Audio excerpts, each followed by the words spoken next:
manusia diciptakan dalam rupanya, itu bukan hanya statement teman saya itu dikatakan dalam Alkitab juga, in the likeness of him. Berarti Anda sepakat? Apa? Berarti Anda sepakat dengan pernyataan bahwa manusia diciptakan... Relevan apa itu sepakat nggak sepakat gitu tentang dia? Ya relevan dong, orang kan kita bahas tentang diskusi saya. Itu penyimpulan Anda sudah loh. Itu penyimpulan saya karena statement teman. Jawab. Kok ngamuk-ngamuk? Ya saya tanggung jawab lah. Buktinya saya hadapi Anda. Ya, langsung gak usah balik-balik ke dia. Kenapa lagi, kamu marah-marah? Santailah, relax dong. Ya, Itu saya mendapatkan ya sumbernya dari sana, statement Anda. Ya, statementnya apa? Statementnya Anda sudah menyimpulkan. Kalau Anda sudah menyimpulkan, itu berarti statement Anda. Nggak usah. Coba diulangi, brother, kesimpulannya. Jadi kalau statement Anda, relax, brother, tenang. Kita santai. Oke. Jadi maksudnya adalah, intinya dari statement Anda ya adalah berarti Tuhan adalah manusia, gitu loh. Maksudnya gitu. Oke, karena makanya saya jelaskan kenapa saya berstatement seperti itu. Itu konsekuensi logik dari pernyataan saudara Anda. Kamu kedengeran? Kamu di mute. Kok ngamuk-ngamuk kamu ini? Ditinggali. Jangan mentang-mentang kamu cindo, saya takut loh ya. Jangan mentang-mentang kamu cindo, mentang-mentang kamu orang kaya, terus saya takut sama kemarahan kamu loh. Enggak, demi Allah saya nggak takut. Saya cindo, saya minoritas. Saya nggak peduli. Jadi saya nggak takut kamu bentak-bentak pun saya ketemu sama kamu pun saya nggak takut loh. Saya sudah bilang ke kamu, saya hadapi kamu dalam. Saya takut sama Anda.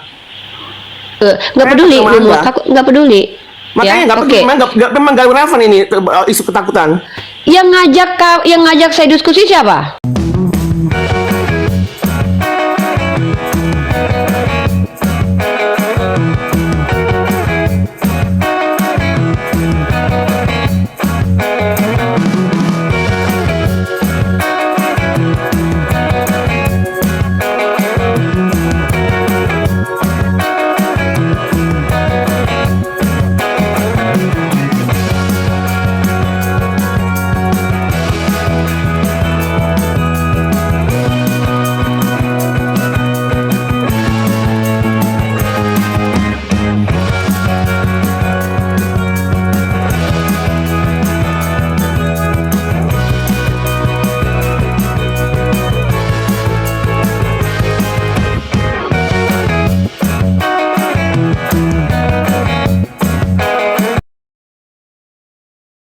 Assalamualaikum warahmatullahi wabarakatuh. Bertemu lagi dengan channel Kristologi Muslim, channel yang akan memperlihatkan diskusi dan debat lintas agama.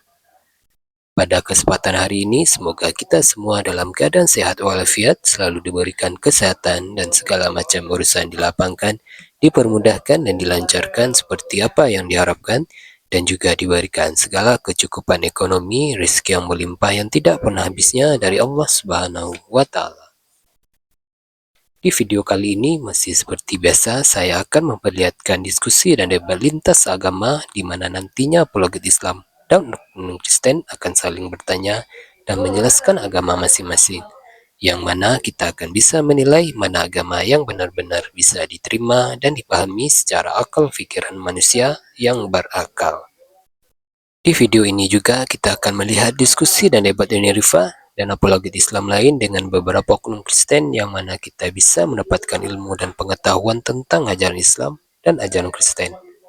Dan bagaimana berjalannya diskusi ini, apakah akan berjalan tenang dan santun atau malah sebaliknya memanas, di mana biasanya oknum Kristen jika tidak sanggup menjawab pertanyaan dan juga tidak terima ajaran dan isi kitabnya dibahas, mereka akan emosi dan marah bahkan sampai menghujat pribadi atau ajaran.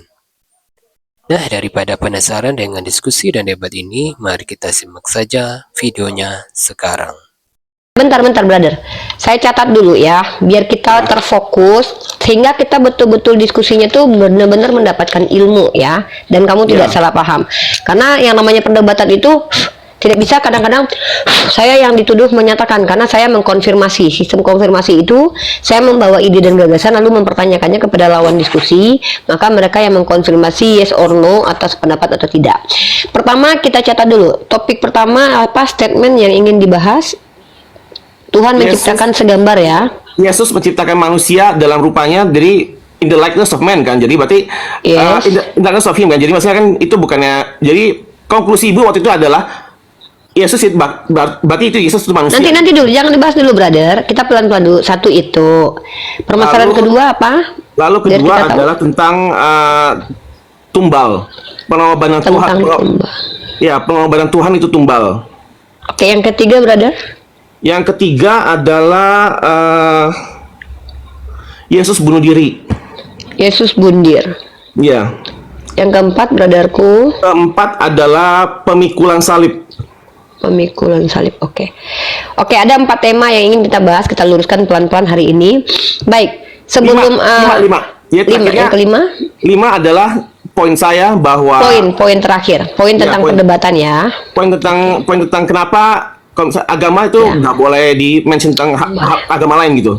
Oke, good. Thank you. Oke. Sebelum kamu melanjutkan, saya harus membuat sebuah prolog dulu biar kamu paham. Yang pertama yang kamu saksikan itu adalah dialog ya, dialektika. Di mana di situ ada pertanyaan, ada pernyataan, ada premis 1, premis 2 dan konklusi. Itu dulu. Saya tidak sendirian alias tidak monolog, tapi ada lawannya, ada orang yang berbicara bersama saya. Nah, saya masih ingat peristiwa itu dan bahkan saya punya dokumentasinya, yaitu berupa video panjang kali lebar tentang diskusi tersebut, my brother Indra.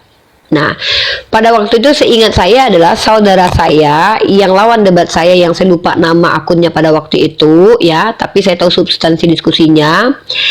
Dia menjelaskan bahwa Tuhan menciptakan manusia segambar dan serupa. Maka saya bertanya, apa yang dimaksud dengan segambar dan serupa? Benar begitu, my brother Indra? Ya. Nah, lalu yang menjelaskan di situ adalah lawan diskusi saya. Maka setiap argumentasi itu pasti punya konsekuensi logik dari ide dan gagasan kita sebagai manusia yang punya rasio. Ketika saudara kita mengatakan bahwa maksud segambar serupa itu Tuhan menciptakan manusia wujudnya sama, maka tentu konklusinya adalah berarti Tuhan Bapa itu memiliki wujud manusia. Apakah itu bisa dikatakan statement saya? Memang statement saya, tapi berupa konklusi dari hasil diskusi.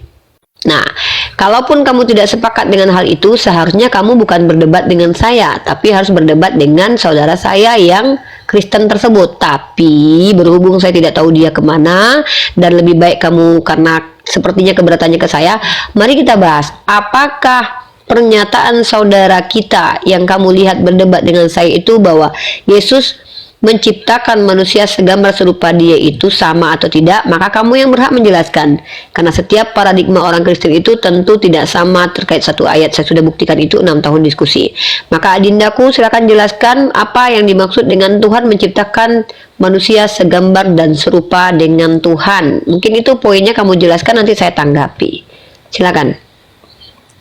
Jadi dimention bahwa Tuhan tuh menciptakan manusia in the likeness. Tapi kan Tuhan menciptakan manusia adalah sebagai konteks manusia dalam Garden of Eden kan, Garden of Eden. Jadi dalam Garden of Eden itu manusia itu belum mengetahui apa-apa dan juga dia juga tidak ada kemauan, desire gitu kan ya. Dia itu man-nya di sana bahkan tidak pasti pure gitu maksudnya gitu loh, maksudnya gitu. Jadi macam tentunya orang di sana tuh memang bukan berbeda dari konteksnya manusia sekarang ini gitu loh.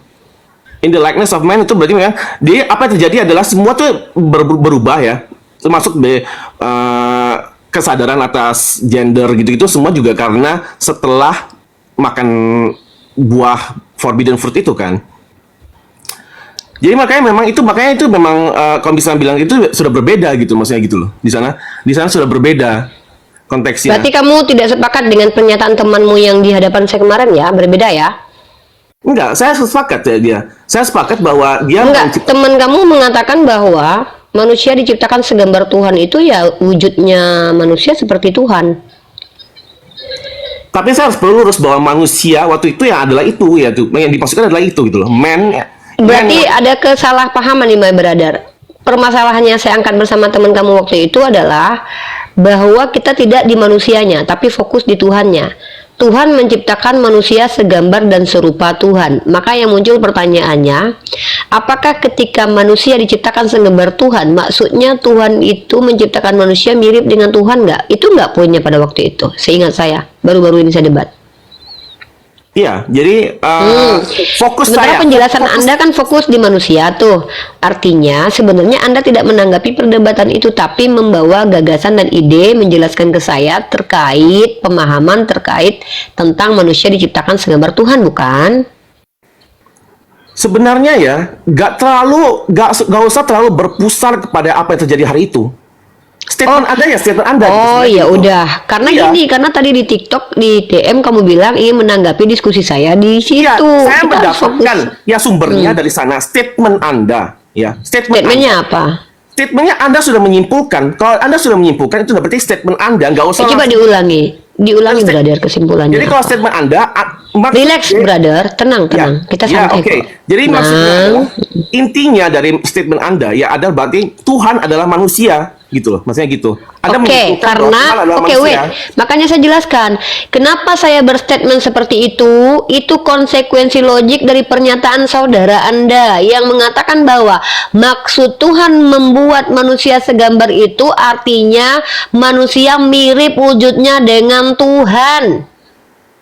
Iya. Nah, Konsekuensi maka logik. wait a minute. Maka Ya. konsekuensi logik dari statement teman Anda itu artinya Tuhan itu manusia, bukan roh. Kenapa? Karena memang wujudnya sama persis dengan manusia. That's Jadi- my point. Jadi ya bahwa manusia diciptakan dalam rupanya itu bukan hanya statement teman saya itu. Itu dikatakan dalam Alkitab juga in the likeness of him. Berarti Anda sepakat. Apa? Berarti Anda sepakat dengan pernyataan bahwa manusia Nggak diciptakan relevan apa itu sepakat nggak sepakat gitu tentang dia. Ya relevan dong orang kayak Itu kita bahas Anda yang tentang diskusi penyimpulan saya. Anda. Itu penyimpulan Anda sudah loh. Itu penyimpulan, Penyimpulan Anda. saya Kalau karena penyimpulan statement Anda, Anda teman. harus tanggung jawab. Kok ngamuk-ngamuk? Ya saya tanggung jawab lah. Buktinya saya hadapi Anda. Makanya langsung nggak usah balik-balik ke dia Kenapa lagi, kamu gitu. marah-marah? Santailah, relax dong. Kau kalau mau berdiskusi santai. Kok malah ngamuk-ngamuk? Ya. Emang lu siapa? Kau tidak berdasar, kau tidak Nggak punya sadar data, dia. tampilkan data gitu. Iya, Pak Indra. aneh loh dia. Dia ngajak saya diskusi, membahas tema kamu nggak kedengeran. Kamu nggak Mute kedengeran. kan dia. Kamu di mute. Kok ngamuk-ngamuk kamu ini? Bising kali. Jangan mentang-mentang kamu cindo, saya takut loh ya. Wih, Jangan mentang-mentang ngeret, kamu ngeret. cindo, mentang-mentang kamu orang kaya, terus saya takut sama kemarahan kamu loh. Enggak, demi Allah saya nggak takut. Saya cindo, saya minoritas. Saya takut. Saya nggak peduli. Jadi saya nggak takut kamu bentak-bentak pun saya ketemu sama kamu pun saya nggak takut loh. Saya sudah bilang ke kamu, saya hadapi takut kamu sama Anda. dalam Saya takut sama Anda. nggak Saya peduli, takut sama lu mau Anda. takut nggak peduli. Makanya nggak peduli. Memang nggak relevan ini isu ketakutan. Yang ngajak saya diskusi siapa? Logikanya nggak usah berbalik-balik ke dia. Nggak usah outsourcing tanggung jawab ke dia. Kamu kan mengatakan kamu Ya, tapi keberatan itu udah dengan statement kamu. kamu lagi Itu udah ngomong statement nih. kamu loh. Ya, saya lagi ngomong. Tunggu. Gantian. Oke, silakan. Kalau kamu Uni cuma dulu. bisa Silakan. tantrum, mending gini aja deh. Kalau kamu tantrum, ayo kita ketemuan secara offline aja, yuk. Maksudnya bagaimana? Apa Ya bedanya? kita ketemu offline aja, beda lah. Karena di sini kamu nggak dengerin saya ngomong. Mana tahu ketika ketemu saya kamu Tunggu, nggak Bang. dengerin saya ngomong. Bang My World, tunggu. Coba biar Uni ngomong dulu, kasih waktu 1 Iya. menit, terus gantian. Dia sudah ngomong, dia bilang katanya Baik, ini sekarang kalau gitu Bang My World dulu, ini diam dulu. Silakan kita dengarkan. Silakan Bang, silakan. Ya, jadi gini, kalau misalnya statement kayak konsekuensi logik itu ya berarti itu adalah kesimpulan yang kamu buat setelah orang itu ngomong gitu loh. Iya, Itu betul. yang kejarkan. Betul, Itu sudah ke statement kamu gitu loh. betul. Terus masalahnya apa? Gak usah balik-balik ke orang dia gitu, gak usah balik. Ya udah kita nggak usah balik. Memang Oke. saya mengatakan bahwa pada kesimpulan itu Tuhan yang direpresentasikan oleh lawan debat saya adalah manusia. Karena dia mengatakan maksud segambar itu artinya adalah Tuhan menciptakan manusia wujudnya persis Tuhan. Berarti Jadi wujud saya manusia ini wujud dikatakan- Tuhan. saya Bentar dulu ditanyakan- dong. Kalau kayak gini nggak diskusi namanya. Ya. Atau enggak gini. Anda Indra, tolong tunjukkan data bantah dari pernyataan Unirifa. Unirifa menyatakan bahwa konsekuensinya adalah Tuhan manusia. Bantah bahwa dia itu bukan manusia. Pakai Iya. data Bible. Itu maksud saya. Enggak, saya ditanyakan tentang saya sepaham sama dia apa enggak gitu. Saya kan aneh kan gitu kan. Loh kok aneh? Kenapa saya tanya itu? Karena kamu sendiri sudah menjelaskan tadi. Ya, apa yang disampaikan itu ada di dalam kitab, bukan dia aja. Berarti kamu Betul. sepaham dong. Ini Iya. gimana nih orang nih nggak Emang jalan? kenapa? Apa relevannya pas sepaham apa enggak? Makanya saya langsung mau debat. Saya mau Dia debat. udah bantah pakai data. Bentar, oi, Indra. Kalau kamu sepaham dengan statement temanmu itu, ya sudah. Berarti kamu nggak membantah saya. Berarti kamu membenarkan bahwa Tuhanmu manusia. Kalau kamu tidak sepakat dengan dia, berarti kamu mau Itu adalah membantah. kesimpulan salah kamu. Itu adalah asumsi. Loh, coba asumsi salahnya gimana coba? Indikator salahnya gimana coba? Kamu nggak kedengeran, kamu di mute lagi karena kamu cerewet banget mungkin. Pokoknya nggak usah orientasikan tentang pemahaman dia, nggak penting gitu loh. Orientasi? Itu juga. Nggak ada orientasi di sini. Saya sedang membawa konklusi dari hasil diskusi yang makanya kamu ingin saya makanya kritisi. jawabannya Dengar gitu. nih, omongan kamu kan anak pendidikan, orang berpendidikan tentu paham bahasa-bahasa begini. Dengar baik-baik nih. Saya bicara tentang konklusi dari hasil diskusi antara saya dengan orang lain yang kamu katanya ingin kritisi. Masalahnya ternyata kamu tidak mengkritisi. Kenapa? Karena kamu tidak membantah argumen itu. Kalau kamu membantah argumen itu, maka Nah, dari kamu tadi yang berusaha argumen tentang itu, gimana nggak argumen Sini. tentang itu? apa sih? Bang Maywot, maaf saya hostnya. Ngerti nggak sih Boleh saya ngomongnya? minta tolong sajikan datanya, data pembantahnya yang Ini kenapa menyebutkan sih? bahwa Yesus itu tidak segambar dan serupa dengan manusia atau segambar dan serupa dengan manusia. Silakan. Jadi saya mau Dari Bible silakan. Saya mau memperlulus ya, in the likeness of man, artinya memang dia man yang dimaksud adalah tentunya man yang di dalam Garden of Eden gitu ya, yang memang tidak ada desire, yang beda sekali dengan manusia sekarang ini gitu kan. Oke, berarti ini penjelasan ya. Kamu menjelaskan Iya. ke saya bahwa ketika Tuhan menciptakan manusia segambar dengan Tuhan, maksudnya adalah manusia yang mirip dengan Tuhan itu manusia yang tidak punya desire, tidak punya hawa nafsu, begitukah? Iya. Nah, artinya itu masih bisa dikatakan manusia enggak? Enggak. Apa nama istilahnya? Itu maksudnya kalau gitu? berbeda, maksudnya sedikit berbeda gitu ya. Ya Sedikit apa berbeda. istilahnya yang tepat kalau itu bukan manusia, brother? Karena Adam itu kan dinamakan manusia, brother. Dia dikasih tahu manusia bukan setelah makan buah pengetahuan baik dan buruk kan, tapi ketika dia diciptakan dia disebut manusia karena Adam bahasa Ibrani. Adam itu apa artinya coba? Ya, mesti diingat bahwa Yesus juga adalah seorang yang dilahirkan tanpa ada hubungan seks gitu ya, misalnya gitu kan ya. Dia nggak ada. Ya makanya itu seorang yang bisa itu tentunya saya nggak tahu bentuk Tuhan aslinya kayak gimana. Tapi tentunya ada perbedaan di sini karena pemahamannya adalah jika pertama kali tentang likeness of man itu berbeda dengan itu gitu loh. Berbeda dengan yang sudah ada desire, ada mengerti libido atau misalnya ada. Iya, I see. Aku paham maksud kamu nih. Aku ambil kesimpulan apa penjelasan kamu nih. Aku coba mengerti kamu loh ya. Coba kamu tangkap. Aku ngerti nggak sama kamu nih. Maksud kamu di sini menjelaskan bahwa ketika Tuhan menciptakan manusia segambar dengan Tuhan, memang betul-betul segambar utuh. Artinya betul-betul sama persis. Tetapi manusia itu bukanlah manusia biasa karena memiliki perbedaan dengan manusia biasa, betul? Iya. Dan maka itu. Tapi masih, nah, wait dekku. Tapi apakah bisa dipanggil manusia? Iya. Manusia tapi Masih tapi bukan manusia seperti kita gitu. Iya. Nah, Seperti ya, berarti Yesus- dari sini Seperti kan saya Ya, bilang wait. bahwa Yesus juga dilahirkan tanpa hubungan seks. Jadi memang Yesus juga bukan manusia juga gitu. Memang juga Yesus juga bukan seperti kayak manusia sekarang ini. Kita ngerti nggak? Jadi Oke. ya. Aku ngerti. Ada manusia yang dia disebut sebagai manusia unggul. Kalau dalam istilah Islam itu namanya nabi. Dia tetap manusia secara esensi, tetapi memiliki kelebihan-kelebihan daripada manusia biasa. Nah, Yesus dan Adam ini ketika sebelum makan buah pengetahuan baik dan buruk itu perbedaannya dengan manusia biasa apa? Dia tanpa ada desire gitu, tanpa ada kemauan gitu ya. Berarti Yesus tidak memiliki desire. Dia tidak ada desire manusiawi gitu. Berarti dia tidak memiliki keinginan manusia gitu. Keinginan manusia iya, dia tidak memiliki keinginan manusia. Dan istilah itu bisa nggak dikatakan dia manusia 100%?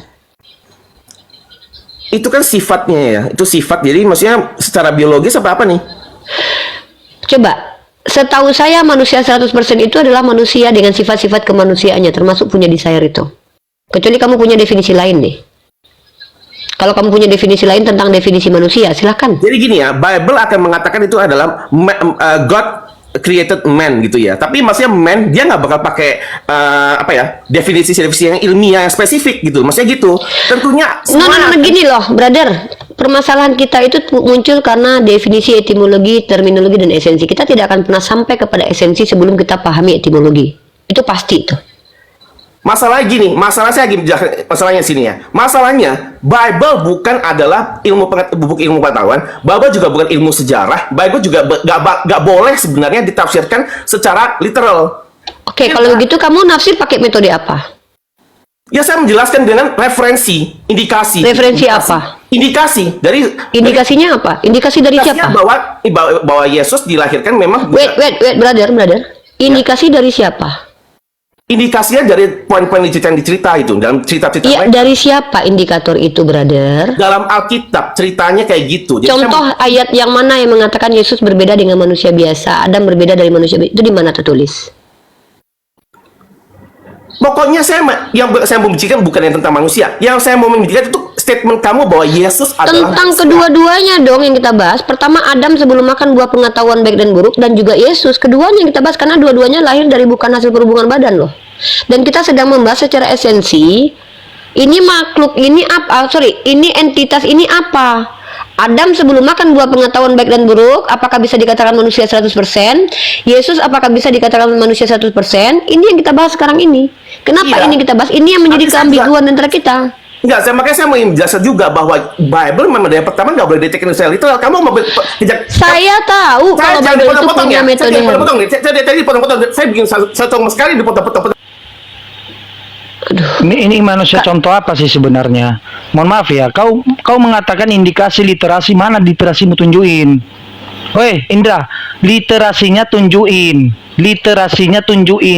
datanya dari mana? Kesepakatan dari awal diskusi ini menyampaikan argumentasi berdasarkan literasi yang tertulis di dalam Bible. Mana?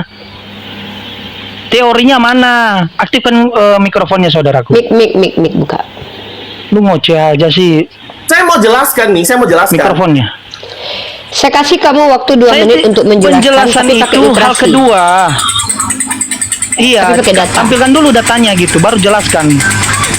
Ini ada suara kayak gini. Saya mau jelaskan nih bahwa Bible tuh nggak boleh dijelaskan dengan dikejar-kejar. Iya, datamu dari mana, brother?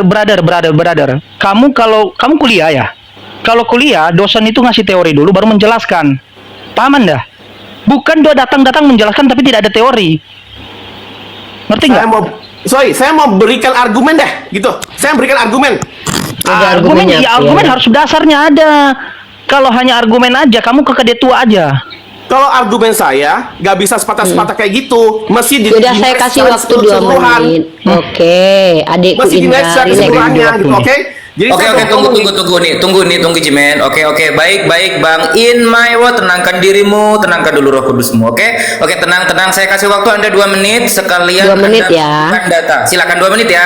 2 menit ya. Teman-teman yang di bawah typing teman-teman dijaga ya. Saudara typing kita 2 menit Indra ya, ini kawan-kawan di bawah. tetap Typing 2 se-NKRI menit, dengan ya. kita ya. Saya kasih waktu 2 menit, silakan menjelaskan.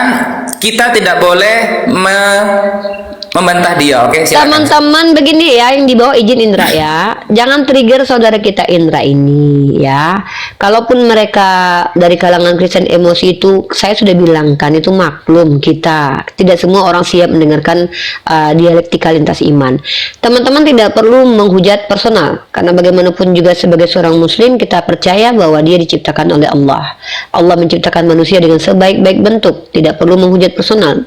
Kalau mau menyerang argumentasi itu boleh, itu dalam ranah dialektika diizinkan. Yang kedua adalah jangan menghujat sembahan orang lain, teman-teman. Yang ketiga, teman-teman tenang, santai ya. Indra juga saran Uni nih, Indra. Emosi boleh, dalam dialektika tuh keras boleh, Dek. Tapi kalau sudah emosi, nanti kamu tidak terarah bicaranya, Dekku. Tahan napas, tarik napas, kalau perlu minum air putih. Santai, Uni nggak akan kemana-mana kok. Uni tetap standby di komal-komal. Bahkan kamu kalau mau ketemu Uni, kita bisa ketemuan kok buat ngobrol santai. Boleh. Ya, santai ya Indra. Oke, Relax. siap. Oke, siap. Silakan, Indra. Kawan-kawan 2 menit ya. dikencangkan katep layarnya, ini komalnya ada agak kedip-kedip. Ya. Oke, silakan Indra, 2 ya. menit maksimal, kami tutup semua, kami tidak akan memotong, tapi ini catat poin kamu, Adinda. Silakan. Jadi pertama adalah tentang intinya adalah saya mau membantah tentang Tuhan itu manusia, gitu ya. Tuhan itu gak bisa dibilang sebagai manusia. Yesus gak bisa dibilang sebagai manusia, ya gitu. Intinya kayak gitu. Memang pertama mulainya adalah badannya manusia, tapi lalu Yesus kan bangkit dari kematian. Jadi ya, setelah itu dia juga adalah Mesias, juga adalah Tuhan gitu, ngerti nggak? Ada kronologisnya. Pertama dia cuma ya sebagai Mesias, tapi lalu dia menjadi Tuhan gitu, karena dia bangkit dari kematian gitu loh. Jadi kenapa Yesus dilahirkan dari proses yang tidak ada hubungan seks, itu adalah sebagai indikator juga, karena ya gitu, dia dilahirkan dengan yang proses yang tidak sama dengan manusia. Jadi ini membuktikan bahwa menguatkan bahwa indikasi bahwa Tuhan pas menciptakan manusia pertama di Garden of Eden itu sama dengan dimana Yesus juga kayak gitu, dimana tidak ada yang menginvolve hubungan yang manusiawi seperti kayak gitu, yang ada desire dan ada kayak libido gitu-gitu. Jadi tidak sama. Jadi lalu juga bahwa Yesus bangkit dari kematian, kan? Berarti dia berujung menjadi seseorang yang menjadi Tuhan gitu.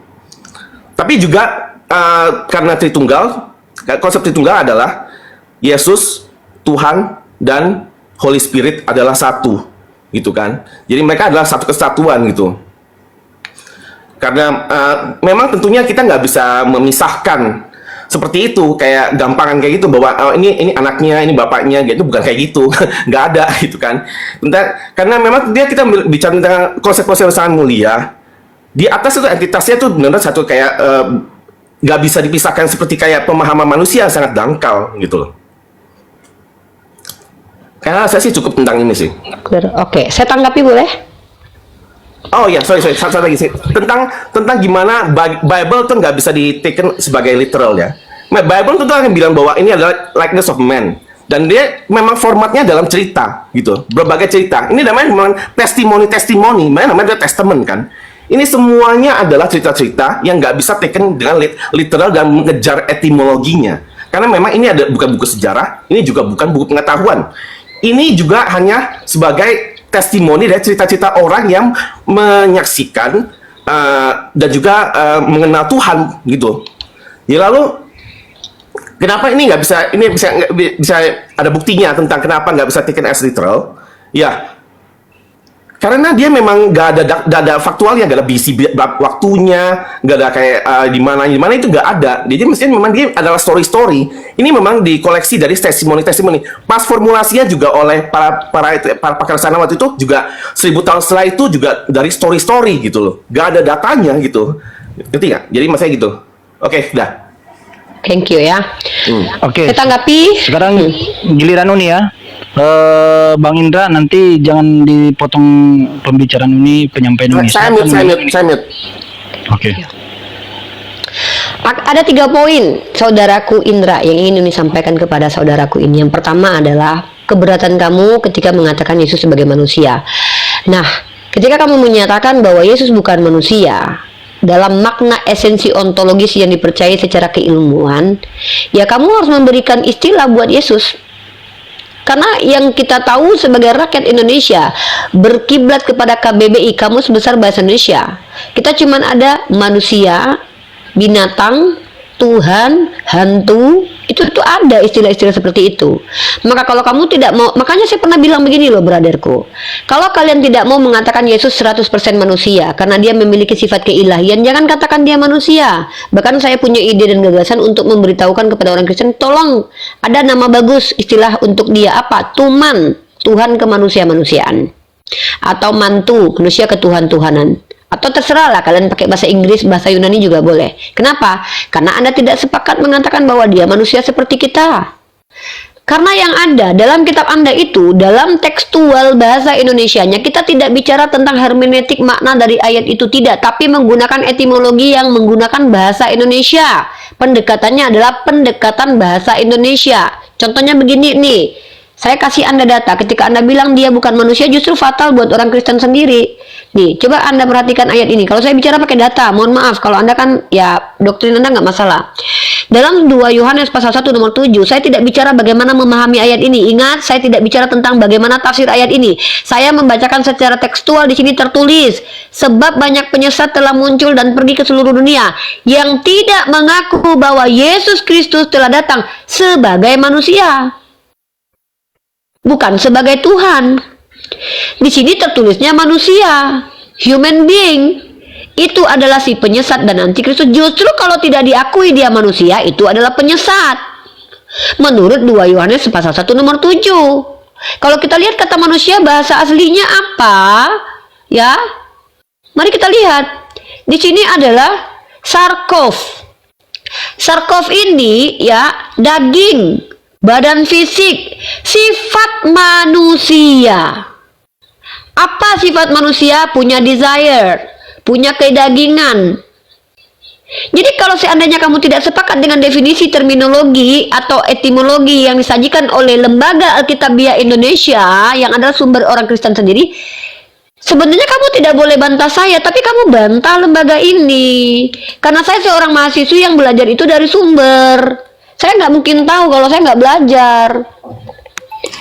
Itu loh brotherku. Yang kedua adalah ketika kamu mengatakan dia adalah manusia yang berbeda, sama seperti Adam tidak memiliki desire. Konsekuensinya apa?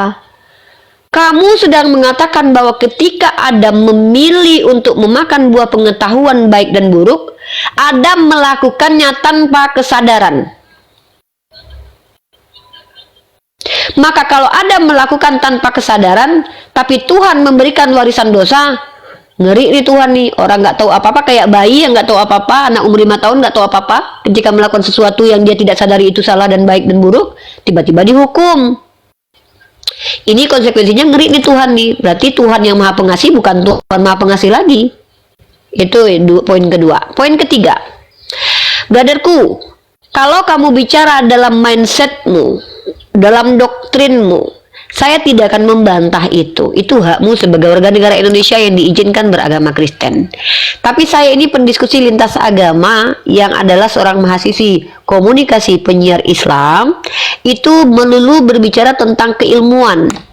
Kalau sudah diakui tidak bisa masuk ke dalam ranah ilmu, tidak perlu kita bahas. Saya ini bicara tentang keilmuan. Apa yang disebut dengan ilmu? Pengetahuan, teori, informasi yang didapatkan menggunakan metode-metode ilmiah. Maka kalau kami bilang saya tidak bisa menjelaskan tentang Tuhan saya karena itu tidak ada enkripsi dan bla bla bla, saya tidak bicara tentang itu. Saya bicara tentang definisi yang kalian pahami terkait kitab suci kalian yang adalah terjemahan bahasa Indonesia. Kalau kita bicara tentang manusia, tunjukkan kepada saya ada istilah lain selain istilah yang kita pahami secara umum yang namanya manusia adalah makhluk dengan daging yang memiliki sifat kemanusiaan. Nggak ada lagi loh. Kamu tahu tidak, bahkan dalam KBBI ada salah satu makhluk yang bernama siluman.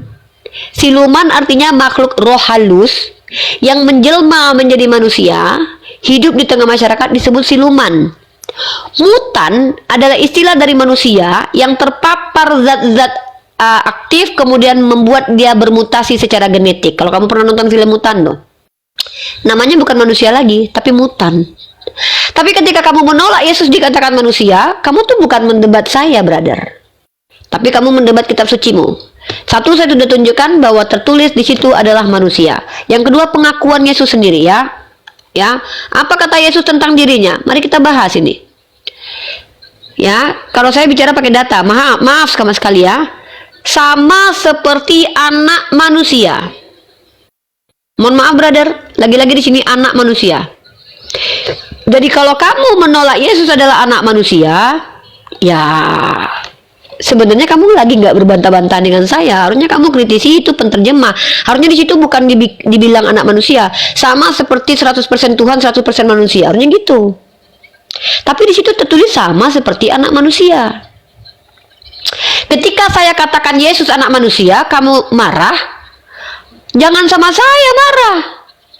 Marahnya sama penterjemah kitab ini. Karena di situ tertulis Yesus anak manusia.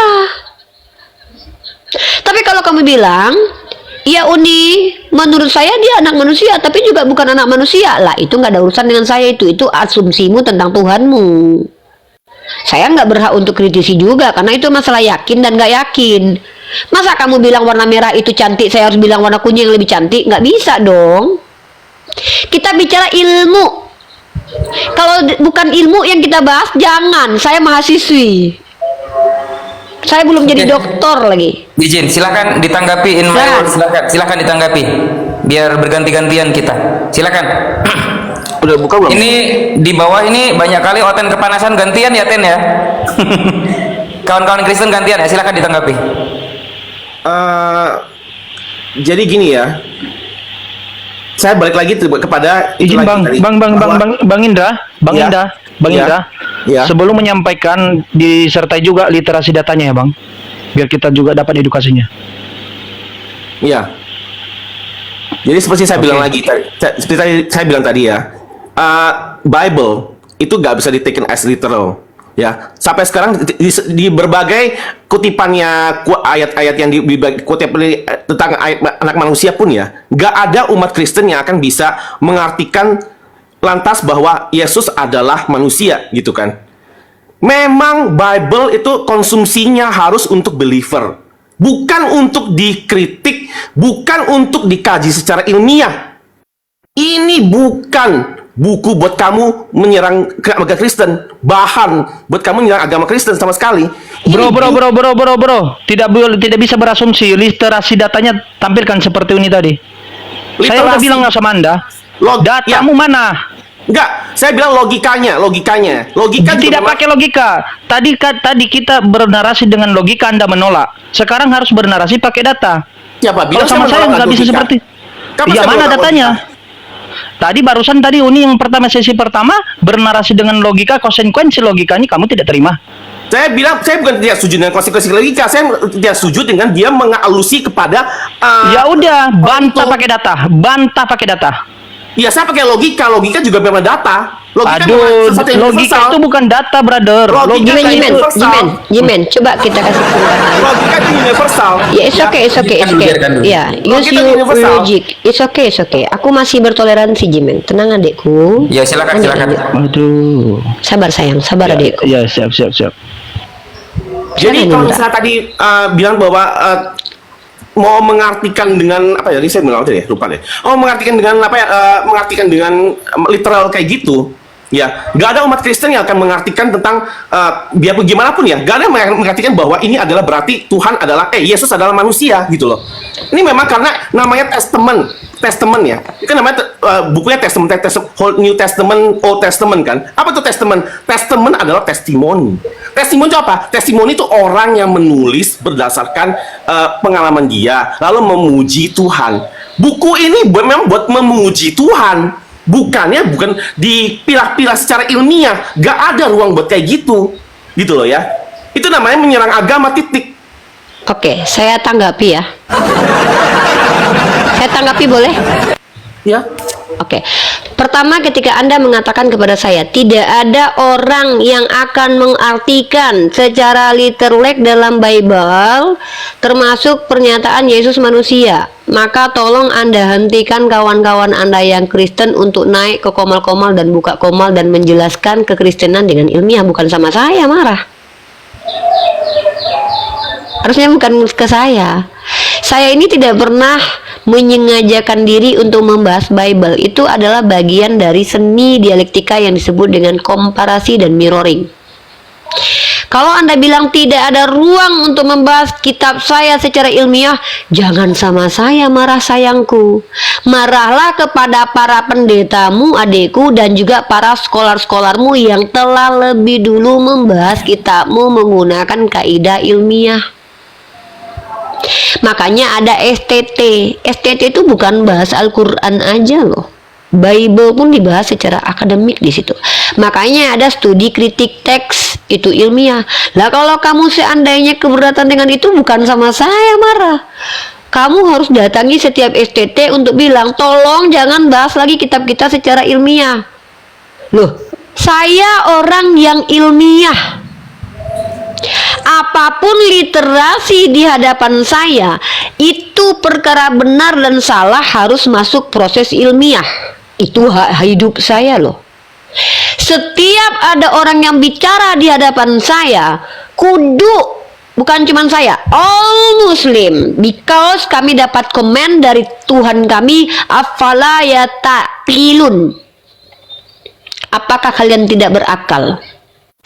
Maka metode dan konsep itu produk akal, sayangku. Jadi kalau Anda bicara bahwa Bible tidak boleh dibahas menggunakan kaidah ilmiah, jangan sama kami marahnya, tapi sama seluruh apologet yang mengatakan bahwa Bible begini begitu menggunakan kaidah ilmiah, sama mereka. Jangan sama saya. Kalau sama saya jangankan Bible, apapun informasi yang datang di hadapan saya di Qomal Islam kudu bisa divalidasi dengan metode ilmiah. Penafsirannya pun harus ilmiah. Kalau penafsirannya model saya didatangi Roh Kudus maka saya tahu maknanya, no need. Kami tidak butuh informasi semacam itu. Mimpi-mimpi. Kecuali kalian nabi dan bisa membuktikan kenabian kalian. Tapi kalau dirimu adendaku sudah kunci mati, kitab saya jangan dibahas menggunakan metode ilmiah. Saya ulangi sekali lagi, saya hadir ke ruang publik ini kuliah untuk kalian saudara-saudara non muslim, untuk menjawab keingintahuan kalian tentang agama saya. Karena prodi saya awalnya pendidikan agama Islam, dilanjut dengan komunikasi penyiar Islam, itu relate untuk menjawab pertanyaan kalian tentang agama saya. Tapi saya mampu cakap dalam membaca kitab kalian karena saya juga membaca, mempelajari, mengkaji, bahkan mengkritisi segala sesuatu menggunakan metode ilmiah, juga bukan ke agama saya saja, tapi juga agama orang lain.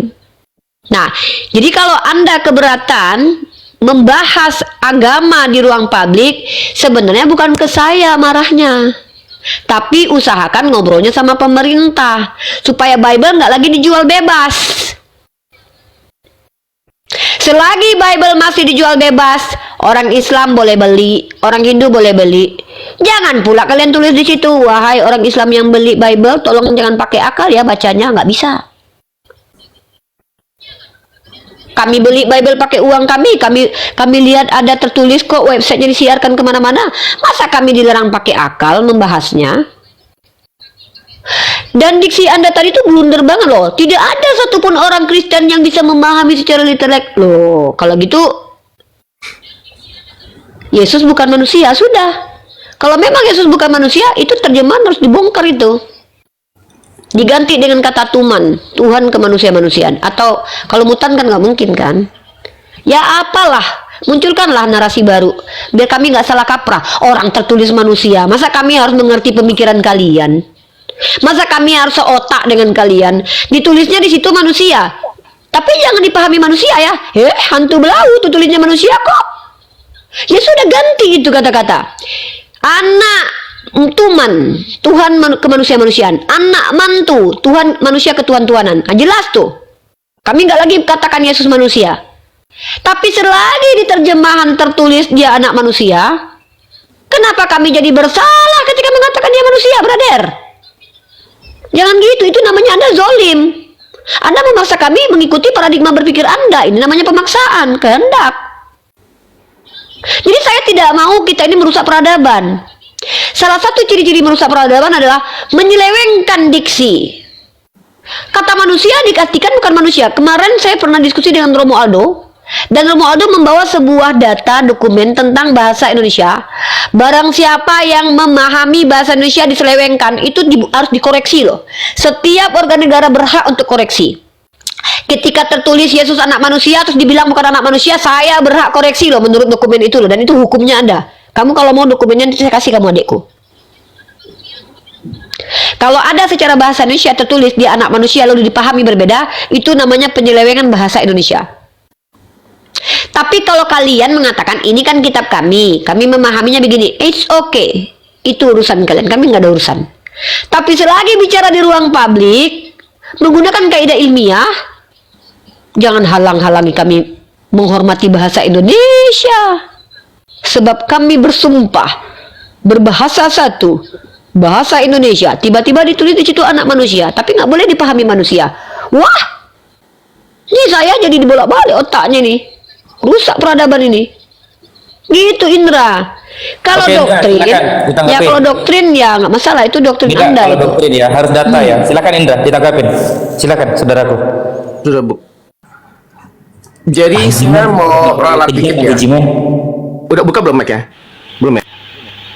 Udah deh, udah. Tadi nampak udah terbuka tadi mikro apanya. Udah. Kenapa? Handphonenya mungkin saudaraku. Bentar. Ya. Udah ngeran? Udah. Oke. Jadi saya mau ralat dikit ya. Jadi saya mau ralat dikit karena mungkin terlalu cepat, makanya mungkin statement saya kurang akurat.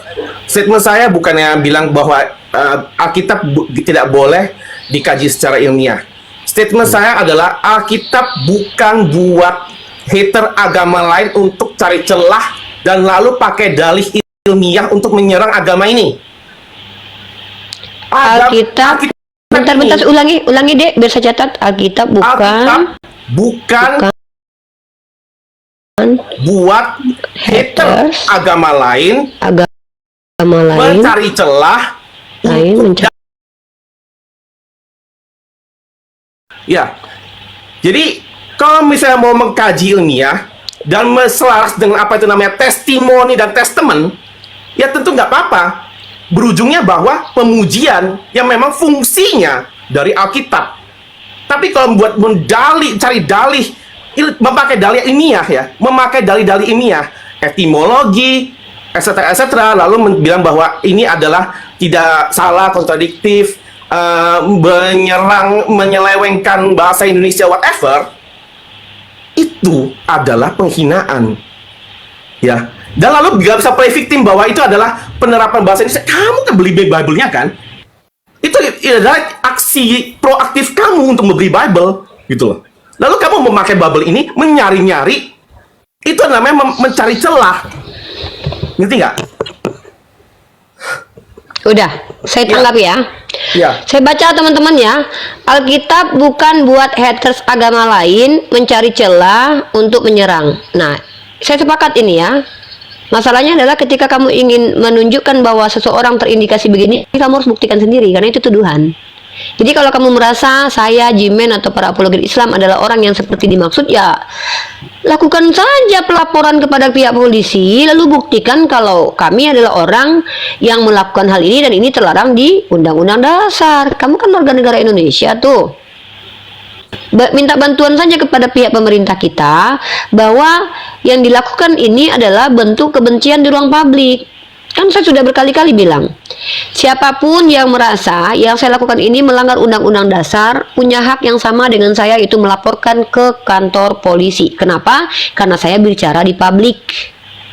Tapi kalau seandainya disimpulkan sendiri kamu telah membuat kebencian dengan menggunakan Alkitab, itu tuduhan. Tuduhan harus berdasarkan pembuktian. Karena gini loh, setiap manusia yang mengaku beragama seharusnya tidak perlu takut ketika agamanya dibahas di ruang publik. Betul. Kenapa? Karena dia yakin agamanya benar dan tidak bermasalah. Itu. Betul. Ya. Seharusnya umat beragama tidak pernah khawatir mendialekkan agamanya di ruang publik, karena tentu sebagai orang yang yakin dengan kebenaran agama itu, dia mampu membuktikan kebenaran agamanya tersebut. Kecuali tidak mampu, maka baru mungkin cari-cari cara untuk menghentikan orang lain berdialog. Sementara dialog ini adalah sesuatu yang tak terhindarkan lagi saat ini. Kenapa? Akses yang mudah mendapatkan informasi membuat orang mudah bertanya, mudah menjawab, mudah menjelaskan. Ketika bisanya cuman bertanya, ditanya balik, dikritisi, nangis. Nggak bisa begitu. Itu namanya seenak udel. Boleh saja tidak sepakat dengan adanya dialog lintas agama. Mari engkau dan aku kita buat lembaga nih. Mari kita bangun, kita ajak siapa-siapa yang tidak sepakat dengan adanya dialog lintas agama, saya temani kalian untuk datang, kita demo beramai-ramai ke pemerintahan untuk hentikan semua debat lintas agama baik di platform manapun. Silakan, aku ikut itu. Tapi kalau secara sepihak Anda melarang dan tidak membawa dasar undang-undang ataupun dasar kitab suci, ya kenapa harus didengarkan? Anda yang harus pergi dari komal debat lintas agama, bukan kami yang harus berhenti. Kenapa? Karena tidak semua Kristen sepakat dengan Anda. Buktinya Anda yang ngajak saya dialog lintas agama dengan dalil ilmiah tersebut beragama Kristen, walaupun 2 orang udah mundur. Saya, kamu pikir nggak ada yang ngajak? Saya diajak oleh umat beragama Kristen sendiri untuk berdebat. Bahkan kamu sendiri ngajak saya tadi dialog. Artinya kamu sedang menguji saya untuk membuktikan statement saya itu benar secara ilmiah atau tidak. Ketika saya tunjukkan dalil di kitab suci kamu, itu tertulis begitu, lalu kamu, itu kan menggunakan dalil saya untuk menyerang saya. Loh, kok memberikan data dikatakan menyerang? Jangan buat definisi sendiri dong. Kita warga negara Indonesia loh. Ikuti kamus. Menyerang definisinya apa? Bertahan definisinya apa? Berdialog definisinya apa? Di poin mana menggunakan kitab orang lain untuk mencari-cari celah? Di mana itu? Setahu saya kalau di komal Islam atau di komal saya sendiri, tema saya itu lebih sering nonis naik bertanya. Saya sarankan juga tuh nanyanya tentang Islam ya Pak, Bu, Dek. Tapi ketika ada orang Kristen, nabimu pedo, oh ya, pedo definisinya apa? Menikahi bocil. Ya sudah, kalau gitu kau akui Ishak juga bocil, itu menikahi bocil, pedo berarti. Yahudi semuanya pedo berarti. Itu namanya apa? Itu namanya mengkomparasi, membandingkan, mirroring, menyamakan kedudukan. Kalau Anda tidak suka dengan debat lintas agama, my brother, saran saya jangan ditonton. Tapi kalau Anda tidak mau ada perdebatan, datangi komal-komal Kristen. Berhenti kamu Edis, berhenti kamu Agatha, berhenti kamu. Kenapa? Gara-gara kamu kitab kita dijadikan kajian tuh sama Unirifa. Nggak boleh begitu. Itu namanya kamu sedang menjajah hak saya. Karena kamu baca Undang-Undang pasal 28E. Saya bacakan ya.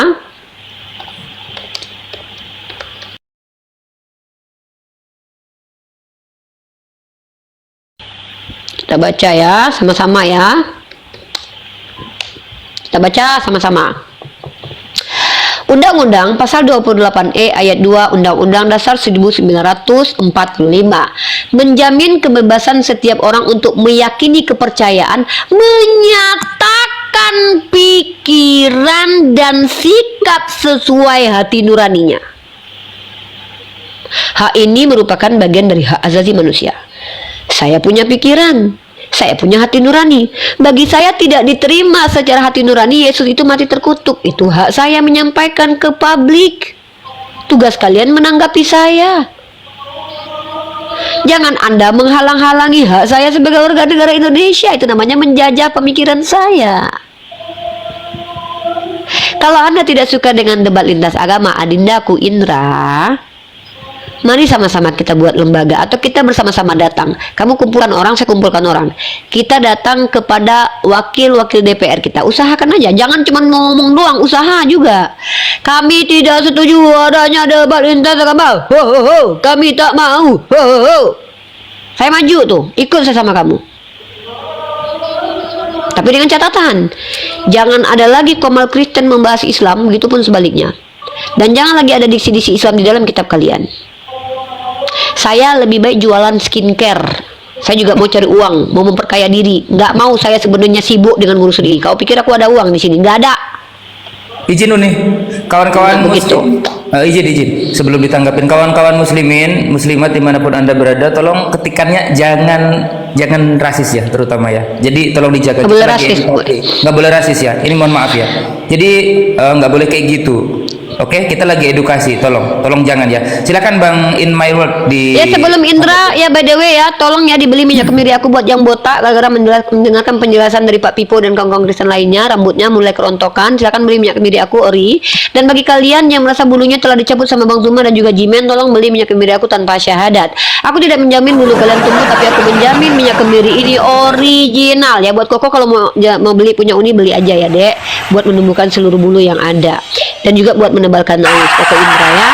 Ya silakan Koko Indra, silakan disampaikan apa lagi yang mau disampaikan. Ya, Silakan.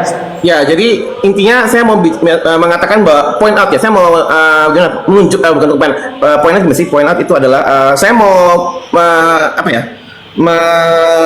Bukan apa sih? Saya pokoknya ini mengutarakan bahwa Tuhan Kristen bukan fakta.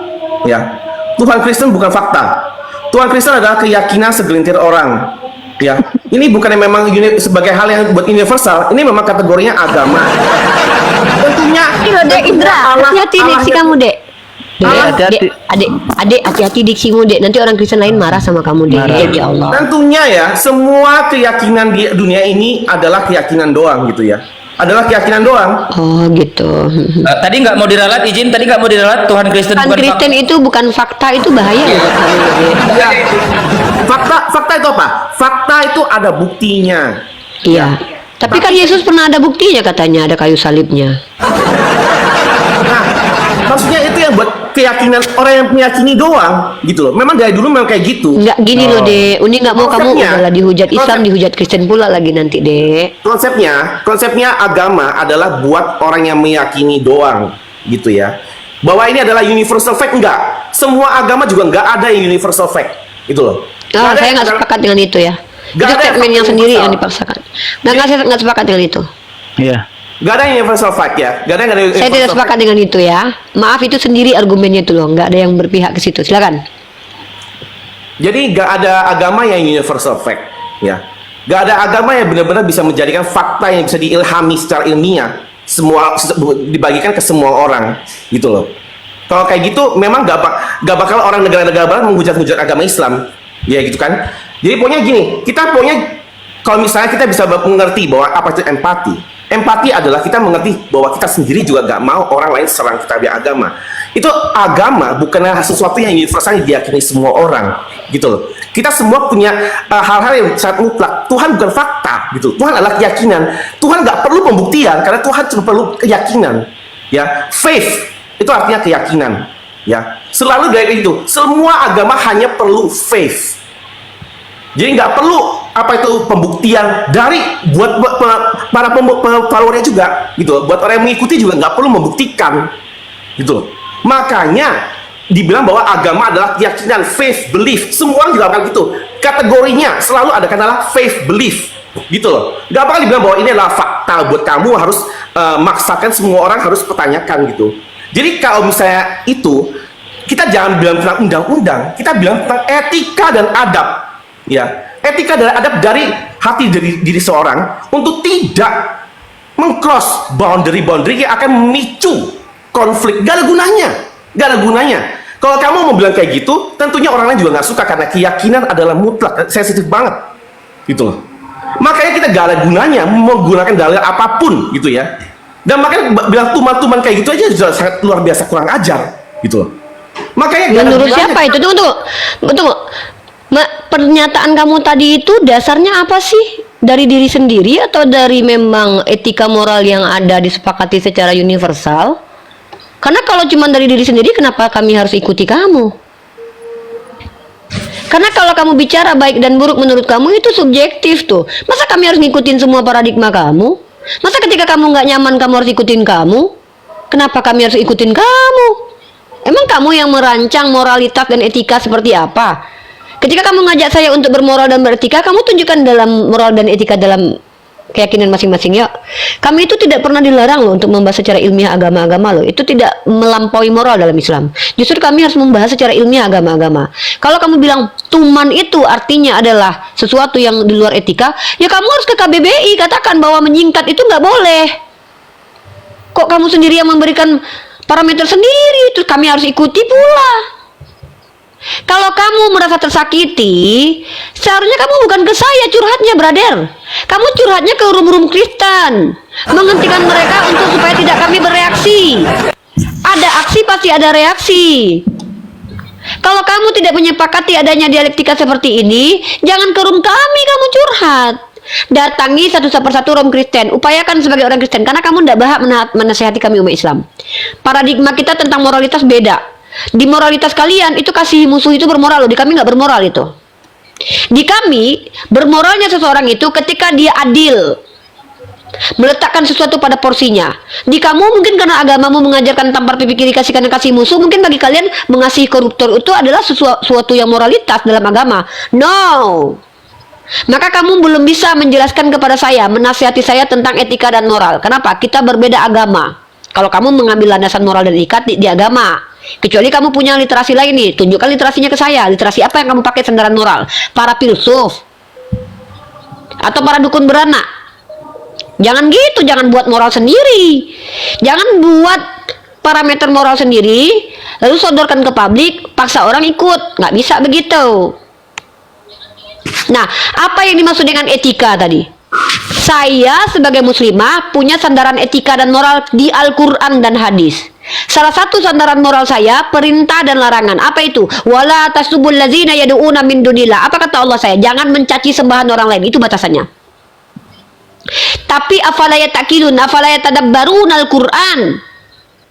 Kami tidak ada di situ moral. Justru kami diperintahkan untuk kritis. Justru kami diperintahkan untuk ud'u ila sabili rabbika bil hikmah, sampaikan kebenaran dengan cara hikmah. Hikmah itu datang dari mana? Nih, dari sini nih, dari akal nih, dari ilmiah itu tadi.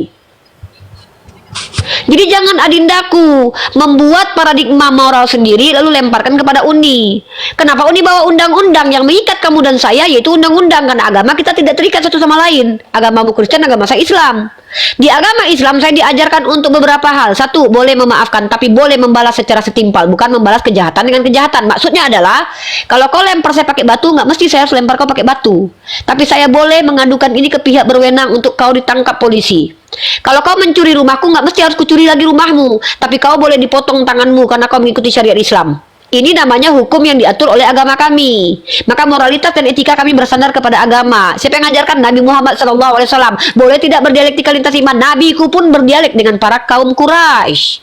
Maka dalam ranah moral dan etika aku sudah ikuti nabiku. Tapi terlepas nanti aku mungkin keceplosan, kebablasan, dan bahkan agak sedikit tantrum, aku bukan nabi. Aku berusaha mengikuti beliau tapi tak mampu ikuti beliau karena aku bukan nabi. Tapi ketika Anda punya moralitas sendiri, Anda lemparkan ke saya, kenapa saya harus ikut? Saya tidak bisa ikuti moralitas Anda, menjaga perasaan Anda. Kenapa? Apa alasan saya harus menjaga perasaan Anda dalam hal ini? Karena kebenaran itu memang tidak mengenal perasaan. Sejarah tidak ingat perasaan. Memangnya ketika ada sejarah orang Katolik membantai habis orang Kristen nggak boleh dipublish di publik karena menjaga perasaan orang Katolik? Memangnya kita nggak boleh lagi bahas sejarah mengerikan tentang 3G, Golden Gospel dan Glory. Jangan bahas-bahas sejarah itu lagi ya, tersakiti kawan-kawan kita Kristen nanti. Nggak bisa, brother. Dunia ilmiah itu perkara benar dan salah, bukan perkara baik dan buruk lagi, karena baik dan buruk itu subjektif. Menurut orang di Eskimo, baik menurut mereka ketika istrinya melayani kawan-kawannya yang datang ke rumahnya. Moralitas Indonesia nggak baik begitu. Kita ada undang-undang loh, persatuan ya. Satu, Pancasila. Kita tahu itu Pancasila. Persatuan Indonesia. Memang kita wajib bersatu dalam sosial, itu dalam artian apa bersatunya? Keputusan-keputusan warga negara yang baik untuk negara kita bersatu. Makanya saya ajak, ada nggak yang sepakat tidak boleh lagi ada libat lintas agama? Saya ikut. Kalau itu demi kebaikan kita. Tapi selagi masih tidak ada aturannya, saya berhak sebagai warga negara mengikuti Undang-Undang Dasar 28E. Beropini di depan publik sesuai hati nurani, bahkan menggunakan kaidah ilmiah. Anda boleh marah kepada saya, tapi itu hak Anda. Ketika Anda sudah mulai mengimplementasikan kemarahan dengan mengancam, mengganggu, saya berhak untuk lapor ke polisi. Itu hak kita sebagai warga negara Indonesia. Tapi Anda berhak emosi, berhak. Hanya saja dalam ruang dialektika yang kita bahas ini substansi argumentasi yang kita bahas, kita kaji ini benar atau salah saya. Ketika saya katakan Tuhan Anda manusia, Anda katakan salah, Anda jangan sama saya debat. Debat dulu tuh LAI itu. Gitu. Jadi jangan jajah pemikiran kami, jangan jajah umat Islam, karena penjajahan harus dihapuskan di muka bumi ini. Harus begitu. Silakan. Iya, sebelum ke Bang Indra di awal tadi saya mengingatkan kembali bahwa Anda sepakat bahwa kita diskusi secara literasi menampilkan data, baru menyampaikan argumentasi dari data tersebut atau penjelasannya. Tetapi hampir 1 jam sekarang kita tidak dapat menemukan data dari Bang Indra, semua adalah asumsi. Maka kalau abang hanya menyatakan ini adalah iman, ini ranah iman, ini iman saya, mohon maaf, selesai diskusi kita. Jangan tantang ini untuk berdiskusi, karena ruang diskusi ini ilmiah. Kalau Anda menyatakan bahwa ini tidak bisa ditafsirkan, tidak bisa diselidiki oleh ilmiah, lah para pendeta-pendeta, peneliti-peneliti gereja itu pakai ilmiah metodenya, pakai fakta, pakai literasi yang tertuang di dalam Bible secara tekstual. Ya Anda siapa? Makanya saya katakan sebelum kita lanjutkan kepada Indra, kesepakati dulu kita berdiskusi secara data literasi atau tidak. Kalau hanya asumsi, udah kita selesaikan data diskusi ini. Silakan Bang Indra. Ya, jadi kita harus ngerti ya bahwa dalam dalil hukum ya, misalnya pencemaran nama baik pun ya, ada namanya tuh mens rea. Mens rea berarti biarpun faktual, kalau dalam nada merendahkan atau dalam konteks merendahkan, itu tetap kesalahan. Ya gitu. Biarpun faktual pun gitu loh ya. Dan makanya kita harus mengerti bahwa ini juga etika dan adab adalah tidak menyerang orang, tidak menyerang agama lain yang memang akan gak ada gunanya gitu. Memang ini bukan ini fakta universal yang harus dipaksakan pada semua Kayaknya orang. udah nggak ada yang perlu didiskusikan lagi deh. Indra ini hanya menyampaikan keberatan. Oke, tadi ada suara pelanggaran menyatakan bahwa Indra itu tidak itu adalah sebuah tuduhan atau fitnah. Karena kenapa saya katakan hal demikian? Anda mengatakan bahwa itu adalah sebuah menghina, harus tampilkan dulu datanya. Datanya menghina di mana? Tadi Uni kan menyatakan datanya bahwa Yesus itu lahir secara manusia. Diam dulu Bang. Bahkan siapapun yang tidak mengaku di 2 Yohanes dia adalah sebagai manusia, dia itu adalah penyesat. Ya. Jadi kami di sini kayaknya sudah selesai lah dengan Sudah Bang Indra. selesai sepertinya. Ya, kami Mungkin tidak ini aja mendapatkan poin, kami tidak mendapat edukasi. Kak, saya closing aja deh. Saudaraku Indra, Ya, tahu tidak silakan. yang secara sejarah kamu harus tahu dulu, kenapa dulu Eropa menjadi gelap? Karena orang-orang seperti kamu yang menghalang-halangi orang membahas secara intelektual tentang agama. Kamu tahu Hipatia? Silakan kamu baca sejarah. Hipatia itu seorang filosof wanita yang memiliki kecakapan ilmu astronomi dan matematik. Kalau tidak salah matematik dan astronomi dan ilmu lainnya.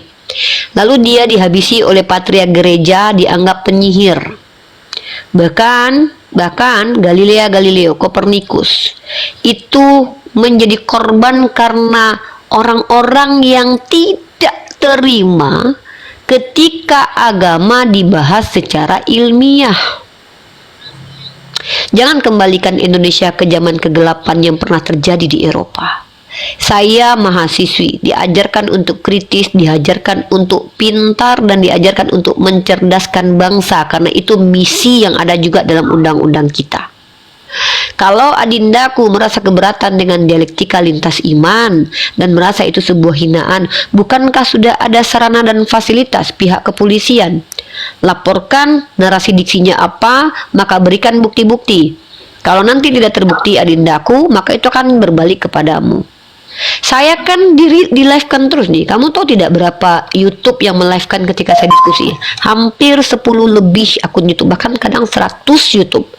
Kalau kamu klik Unirifa, artinya saya tidak takut dan tidak keberatan ketika saya berbicara dan bernarasi. Kenapa? Setahu saya, narasi saya masih sesuai porsi, yaitu apa? Memiliki landasan dasar dan logika, yaitu dalil akli dan dalil nakli. Ada dasarnya tuh. Menggunakan model rasio tuh, pertimbangan akal. Dan yang saya hadapi pun adalah person by person, tidak mewakili agamanya, walaupun kadang-kadang mereka mewakili agamanya menurut mereka. Jadi brotherku, sekali lagi saya tegaskan, saya juga tidak mau terjadi perdebatan lintas agama. Saya akan ikut dengan kamu nanti. Kalau seandainya kamu sudah maju dulu untuk menghalang-halangi orang berdebat lintas agama dengan cara baik, saya ikut kamu. Kita bikin proyek untuk datang ke pemerintah menghentikan adanya perdebatan lintas agama. Saya akan ikut kamu. Kamu DM saja saya. Bahkan saya orang pertama berhenti kalau seandainya kamu, saya lihat ada effortnya untuk mengusahakan ke pemerintah bicara bahwa jangan lagi ada perdebatan lintas agama atau diatur dalam undang-undang bagaimana cara diskusi yang baik. Silakan. Tapi kalau kamu hanya dari dirimu sendiri, kenapa saya harus ikuti? Kecuali kamu nafkahi saya, nggak apa-apa saya patuh sama kamu nih. Tapi kamu kenal juga kagak, tiba-tiba ngatur bagaimana cara hidup saya yang diatur oleh undang-undang. Kalau kamu bilang Uni merendahkan saya, bagian mana yang merendahkan? Coba tunjukkan videonya. Pernahkah saya merendahkan kamu? Tunjuk. Uni waktu itu ngatain saya sipit misalnya. Baru saya akan minta maaf nih, karena itu menghina itu. Kecuali kalian bangga menjadi sipit, berarti itu pujian. Kak Uni ngatain saya putih banget, nggak boleh itu. Secara pribadi saya harus minta maaf. Uni ngatain Tuhan saya terkutuk, wah itu bukan penghinaan, karena itu tertulis. Justru saya nggak terima ke Tuhan terkutuk, makanya saya nggak nyembah, kan gitu. Tuman-tuman itu kan tadi nggak ada moral loh. Saya kan membawa ide dan gagasan supaya kamu yang bilang dia tidak bisa dikatakan manusia. Apalagi yang mau saya sampaikan tentang Yesus, abang, om, tante, nenek, kan nggak mungkin. Orang di situ tertulis manusia kok. Makanya saya carikan ide, udah deh biar kita nggak berantem, jangan manusia deh. Tapi saya nggak mau bilang Tuhan karena dia bukan Tuhan saya. Ya udah, jadi apa kata-kata yang tepat buat Yesus? Carikan sendiri. Saya kan cuma kasih ide dan gagasan. Ada nih, salah satu contohnya adalah kata tuman misalnya. Itu bukan penghinaan. Kecuali saya bilang kuman, karena kuman sudah ada definisi. Tuman itu tidak ada definisi, itu singkatan. Singkatan dari Tuhan ke manusiaan. Menyingkat itu bukan penghinaan loh. Sejak kapan menyingkat itu adalah penghinaan? Nabi kami aja SAW. Itu disingkat tuh, bukan penghinaan, supaya nggak kepanjangan penulisannya. Jadi begitu Adindaku Indra ya. Jadi sudah cukup ya. Saya pikir ada substansi yang kita bahas, ternyata tidak ada. Masalah keberatan kamu tentang dialektika lintas iman mungkin jangan di sini sampaikan, di Komal-Komal Kristen aja dulu ya, berproses saja. Kalau memang kamu tidak sepakat, seharusnya bukan kami yang berhenti, kamu yang nggak nonton. Harusnya kamu blok akun-akun ini biar kamu aman, damai, tentram. Itu loh. Ya, udah gitu aja dari saya. Ya udah Indra, misal kalau ada saya menyinggung hati kamu ya, secara pribadi saya minta maaf. Kalau menurut kamu diksi saya terlalu mengerikan untuk didengarkan oleh kamu, sebenarnya saya nggak perlu minta maaf kalau itu kebenaran. Tapi karena kamu adalah warga negara Indonesia juga, saya harus menjaga perasaan kamu ya. Saya minta maaf ya, kalaupun ada yang menyinggung kamu. Tetapi kembali lagi, kebenaran tidak mengenal perasaan, my brother. Dalam ruang dialektika, dalam ranah hukum pun, yang ada tuh benar atau salah. Bukan baik atau buruk, tapi benar atau salah. Manner itu memang dipertimbangkan dalam ranah dialektika. Tapi ya tunjukkan saja manner saya yang nggak betul, karena saya juga tergantung siapa yang saya hadapi. Begitu ya. Silakan. Ya, oke. Tidak perlu lagi tutup statement Bang Indra, karena kita dari tadi kita tidak dapat poin ya. Mohon maaf sekali Bang Indra. Kalau Anda mau berasumsi seperti yang Anda sampaikan, bukan tidak menghormati. Tetapi bagaimana saya bisa menghormati Anda di dalam forum seperti ini? Kami menghormati Anda, sementara Anda tidak menghormati kami. Di awal kita tadi sepakat bahwa diskusi ini harus pakai data, literasi. Justru kami merasa dihina gitu, ya, karena tidak sesuai dengan kesepakatan. Ya, kalau dari awal tadi Abang Indra menyatakan bahwa ini adalah diskusi tapi kita tidak perlu pakai data literasi, mohon maaf, Anda tidak dinaikkan. Dan Uni tidak akan melayani Anda, karena ini adalah ruang edukasi lintas agama. Ya, jadi Bang Indra silakan cari room-room lain yang menyatakan bahwa tidak menggunakan literasi. Jadi selesai pada hari ini jam 15.32 menurut waktu Indonesia Sumatera Utara, bahwa selesai diskusi kita, tidak perlu dilanjutkan lagi karena diskusi ini tidak mengedukasikan dari Bang Indra. Ada lagi yang mau disampaikan Bang Indra? Atau mau diskusi barbar sama saya juga bisa? Jangan, nggak usah. Jangan. Kalau dia bawa dua sisi, baik dari kekristenan ataupun dari Muslim, silahkan. Iya. Nanti Karena Indra kalau mohon maaf saudaraku Indra. boleh ke Uni nanti. Ya. Kamu DM Uni ya. Tapi lebih alangkahnya gini saudaraku Indra, daripada Anda membahas tentang seperti itu, lebih baik Anda tanya-tanya tentang Islam. Kalau Anda kurang paham tentang Islam, lebih baik tanya. Kalau nggak mau nanti tanya-tanya bisnis sama Uni nggak apa-apa, kita barengan bisnisnya juga Uni bersedia. Jual minyak lintah itu.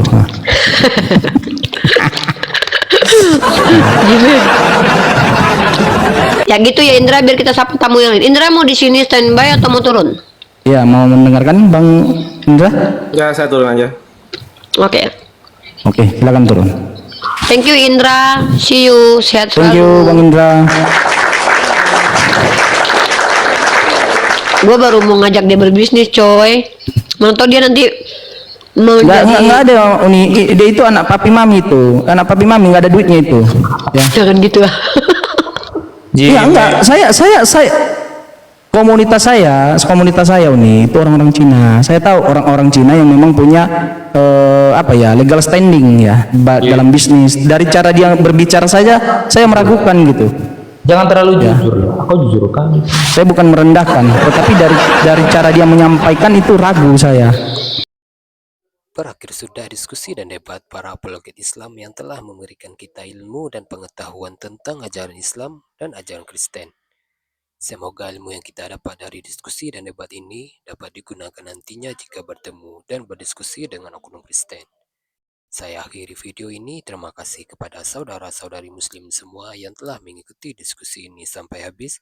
Sampai ketemu lagi dan nantikan video-video diskusi dan debat apologet Islam selanjutnya. Assalamualaikum warahmatullahi wabarakatuh.